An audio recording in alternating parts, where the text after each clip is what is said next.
7 মে রাত পাকিস্তানের আকাশে বেজে উঠল যুদ্ধের সুর। শত্রুর আক্রমণ, আকাশ সীমায় প্রবেশ করেছে শত্রুপক্ষের বিমান। ভারতীয় রাফাল যুদ্ধ বিমান পাকিস্তানের আকাশে প্রবেশ করতেই বদলে যায় পরিস্থিতি। হাই অ্যালার্ট জারি হয়ে যায় সামরিক ঘাঁটিগুলোতে। কিন্তু শত্রুপক্ষ জানত না পাকিস্তানের হয়ে ককপিটে বসে আছে এক সাহসী নারী, স্কোয়াড্রন লিডার আয়েশা ফারুকি। অনেকেরই ধারণা রণক্ষেত্র কেবল পুরুষের জন্য, কিন্তু এই ধারণা পুরোপুরি বদলে দিয়েছেন পাকিস্তানের আয়েশা ফারুকি।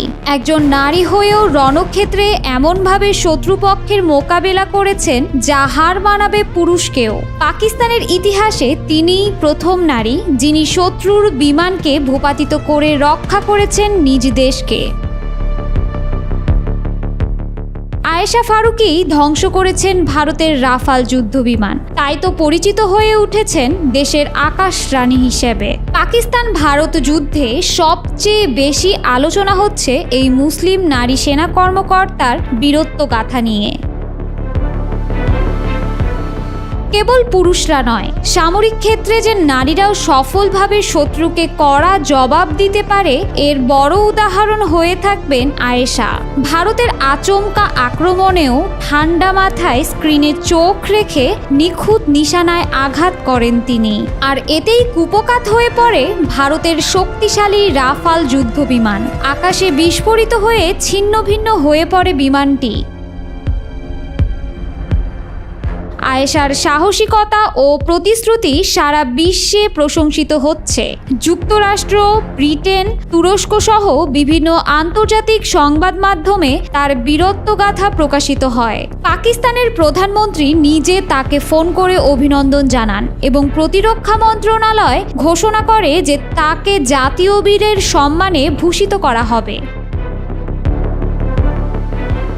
আয়েশা পাকিস্তানের যুদ্ধবিমানের প্রথম নারী পাইলট। 2013 সালে তিনি প্রথম নারী হিসেবে পাকিস্তানের বিমান বাহিনীর যুদ্ধবিমান চালানোর অনুমতি লাভ করে, যা ছিল দেশটির সামরিক ইতিহাসে এক যুগান্তকারী ঘটনা।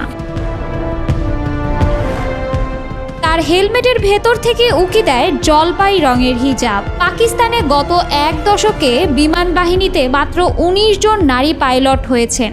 উত্তর পাকিস্তানের মুশাফ বিমান ঘাঁটিতে প্রশিক্ষণ নেন মৃদুভাষী আয়েশা। তিনি তার পুরুষ সহকর্মীদের দিকে ইঙ্গিত করে বলতেন, এক্ষেত্রে আমি কোনো পার্থক্য দেখি না, আমরা সবাই একই কাজ করি, নির্ভুলভাবে বোমা বর্ষণ করি। পাকিস্তানের এই আকাশ রানীর বাড়ি পাঞ্জাব প্রদেশের বাহাওয়ালপুর শহরে। তার বাবা বেঁচে নেই। বিমান বাহিনীতে যোগ দিতে চাইলে তার মায়ের সঙ্গে মতবিরোধ দেখা দেয়, কিন্তু দমে যাননি আয়েশা। গোটা বিশ্বের মানুষ তার বীরত্বপূর্ণ লড়াই দেখে মুগ্ধ। আয়েশা ফারুকি কেবলই একজন সফল নারী পাইলটই নন, পুরো পৃথিবীর কাছে তিনি এক উজ্জ্বল দৃষ্টান্ত। একদিকে তিনি সাহসিকতার সাথে দেশকে রক্ষা করেছেন, অন্যদিকে সমাজের নারীর অবস্থানকে শক্তিশালী করেছেন তিনি।